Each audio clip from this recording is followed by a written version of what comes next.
आपने फिल्म जय भीम जरूर देखी होगी। ये फिल्म दर्शाती है कि कैसे न्यायिक हिरासत यानी कि पुलिस कस्टडी में एक निर्दोष पर जबरन आरोप कबूल करने के लिए दबाव बनाया जाता है।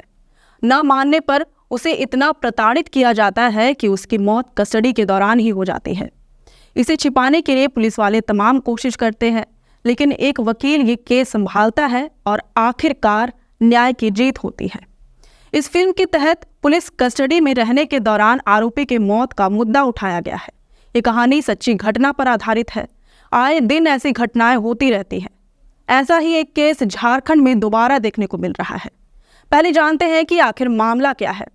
ये केस रामगढ़ का है, जहां रामगढ़ थाना हाजत में शहर के मिलोनी क्लब निवासी अनिकेत की संदिग्ध परिस्थितियों में मौत हो गई।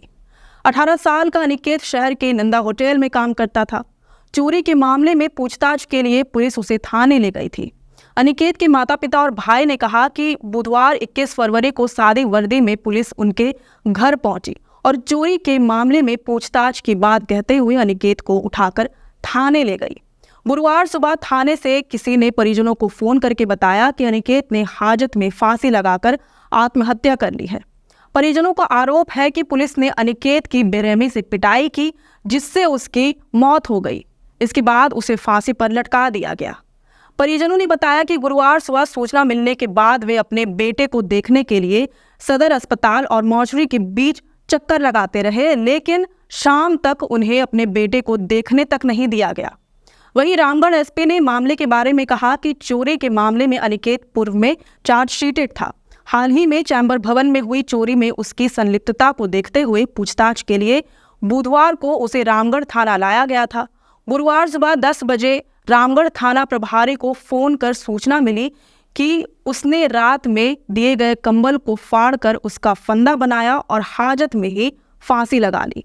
इधर रामगढ़ डीसी चंदन कुमार ने युवक के शव के पोस्टमार्टम के लिए 3 सदस्यीय टीम गठित की है। साथ ही दंडाधिकारी भी नियुक्त किया है।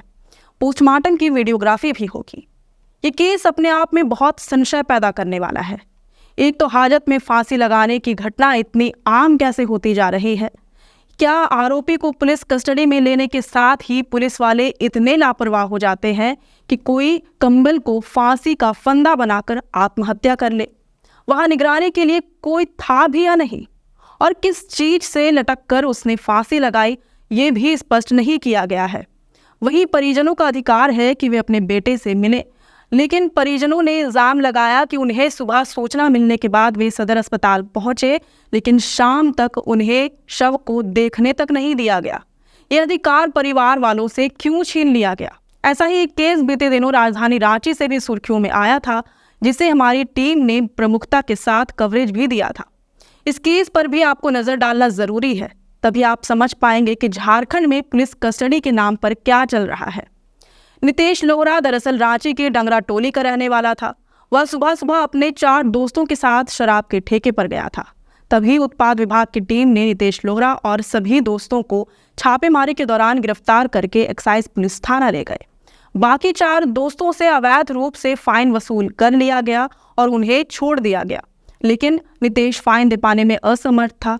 नितेश के परिजनों और दोस्तों ने बताया कि पुलिस उससे 10-12 हजार रुपए मांग कर रही थी, लेकिन नितेश का भाई केवल 3,000 रुपए ही दे पाया, मगर पुलिस वाले नहीं माने। इसके बाद नितेश का भाई पैसे जुगाड़ करने के लिए वहां से निकल गया। उसी दिन शाम को मीडिया चैनलों के माध्यम से परिवार वालों को पता चलता है कि नितेश की संदिग्ध स्थिति में मौत हो गई है। मौत के बाद उसके शव को सदर अस्पताल में फेंक दिया गया। इसके बाद अगले दिन सुबह नितेश के शव को रिम्स के पोस्टमार्टम विभाग को सौंप दिया गया। दोस्तों ने बताया कि नितेश के पूरे शरीर में मारपीट के निशान थे, कान फटा हुआ था, जबकि पुलिस वालों का कहना था कि नितेश ने हिरासत के दौरान दिए गए कंबल को फंदा बनाकर बाथरूम में फांसी लगा ली थी। इसके बाद उसे सदर अस्पताल ले जाया गया, जहां डॉक्टरों ने उसे मृत घोषित कर दिया। इसके बाद उसके शव को रिम्स के पोस्टमार्टम विभाग को भेज दिया गया।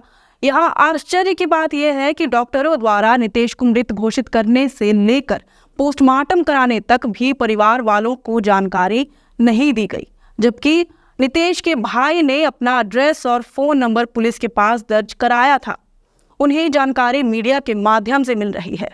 सबसे ज़्यादा आश्चर्य की बात तो ये है कि क्या बाथरूम में पंखा लगाने के लिए हुक लगा हुआ था, जो उस हुक से कोई शख्स फांसी लगा लेगा?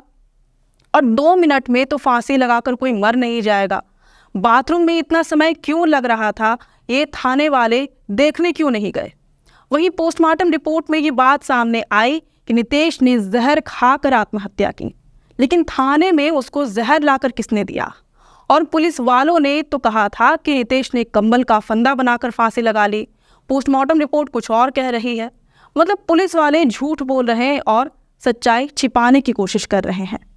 इस मामले में नितेश के परिजनों ने खूब हो हंगामा किया, सड़क भी जाम किया, लेकिन अब तक न्याय नहीं मिला है। अब इन दोनों ही केस में एक बात कॉमन है। पुलिस वालों ने बताया है कि आरोपियों को दिए गए कंबल का इस्तेमाल उन्होंने फांसी का फंदा बनाने के लिए किया, लेकिन बताया जाता है कि थाने का कंबल इतना मजबूत होता है कि फटता ही नहीं। ये आत्महत्या है या पुलिस वालों के चाल का हिस्सा? और पुलिस वाले इतने लापरवाह हो जाते हैं कि कोई आत्महत्या कर ले और पुलिस वालों को सबसे आखिर में पता चलता है। इस तरह के केस को देखते हुए आपके लिए जानना जरूरी है कि आरोपी को पुलिस कस्टडी में लिए जाने पर क्या क्या प्रावधान है, और अगर कस्टडी के दौरान आरोपी की मौत हो जाती है तो ये किसके जिम्मे में आएगा। इसके लिए सुप्रीम कोर्ट ने पुलिस वालों समेत उन सभी सुरक्षा एजेंसियों के लिए सख्त निर्देश जारी कर रखे हैं जिन्हें गिरफ्तारी का अधिकार प्राप्त है। निर्देश के अनुसार आरोपी को गिरफ्तार करने गए पुलिसकर्मी वर्दी पर अपना बैज, नाम का टैग और पहचान ठीक से लगाकर जाए ताकि यह स्पष्ट रूप से नजर आए। इसके साथ ही ये भी रजिस्टर करना जरूरी है कि आरोपी से पूछताछ कौन कर रहा है। जबकि रामगढ़ वाले केस पर नजर डालें तो परिजनों ने बताया कि सादी वर्दी पहने पुलिस सीधे उनके घर से अनिकेत को उठाकर थाने ले गई। वहीं आरोपी की गिरफ्तारी के बाद सही समय और तारीख के साथ वाला एक मेमो तैयार होना चाहिए जिसमें आरोपी और उसके परिवार वालों का साइन होना जरूरी है। गिरफ्तारी के समय आरोपी को उसके अधिकारों की जानकारी भी दी जानी जरूरी है। इसके अलावा सुप्रीम कोर्ट ने यह भी निर्देश दे रखा है कि गिरफ्तारी के समय आरोपी के शरीर पर सभी चोटों की जांच की जानी चाहिए और उन्हें दर्ज किया जाना चाहिए। इस रिकॉर्ड पर आरोपी और गिरफ्तार करने वाले अधिकारी दोनों का साइन होना जरूरी है। इसकी एक कॉपी आरोपी को मिलनी चाहिए। केस स्टडी में पता चलता है कि ना तो नितेश लोहरा और ना ही रामगढ़ के अनिकेत वाले केस में ऐसा कुछ हुआ, जबकि नितेश लोहरा के बदन पर कई चोटों के निशान पाए गए थे। बहुत मुमकिन है कि नितेश को ये चोट पुलिस वालों ने ही पहुंचाए थे।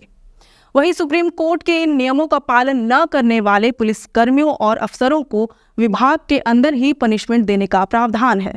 इसके साथ ही इन पर कोर्ट के निर्देशों को न मानने के लिए भी दंडित किया जा सकता है। वहीं पुलिस कस्टडी में आरोपी की मौत हो जाने पर जल्द से जल्द एफआईआर दर्ज की जानी चाहिए।